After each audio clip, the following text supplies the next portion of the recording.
خواهرای عزیز السلام علیکم. امروز ما برای بیگاهی روزی خوراکی شام شوربای شاهانه اسفره تیار می نماییم.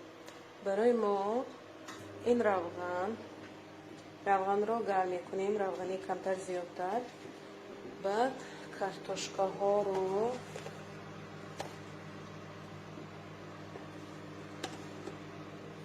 یک قاشق نمک میزنیم و در روغن میزیربونیم. کارتوشکا رو در روغن میزیربونیم. آرام عزیز، در روغن کارتوشکا سرخ شد. کارتوشکا رو آهسته آهسته میبرداریم. روغن کرده میبرداریم. برای آن کارتوشکا رو علاوه در روغن میزیربونیم که نمک زده زیربونیم. کارتوشکا در خوراک با مزه با لذت می شود. این کارتوشکا رو یک سو میگذاریم و گوشت رو میاندازیم. بسم الله الرحمن الرحیم.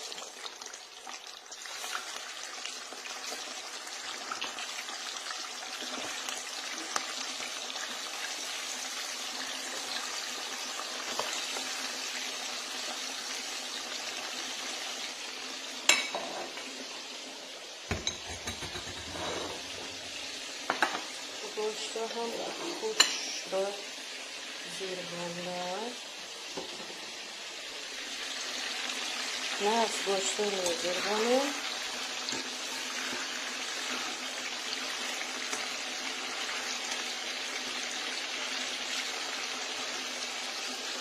بعد روغنش را برداشته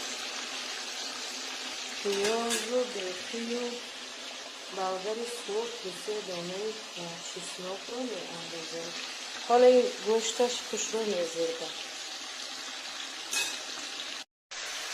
دوستان عزیز، ما روغن زیادیش رو برداشتیم. پیاز بیخی برداری رو انداختیم. این کارتوشکا رو با میاندازیم. کارتوشکای زیرباندامان رو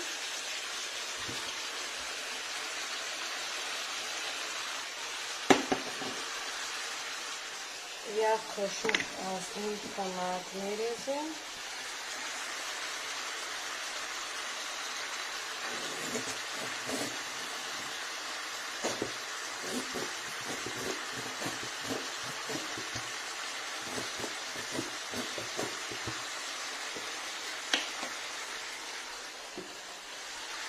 آهسته آهسته میسازیم.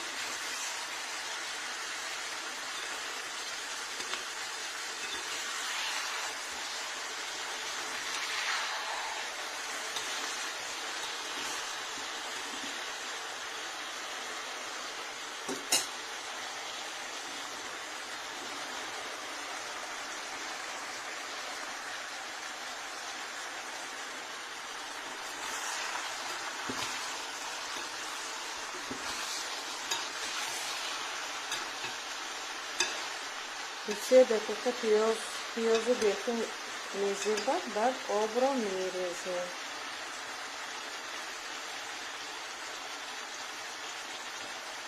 بعد برگی لورا و لیست میاندازیم. همیشه شوربای ما تیار میشود.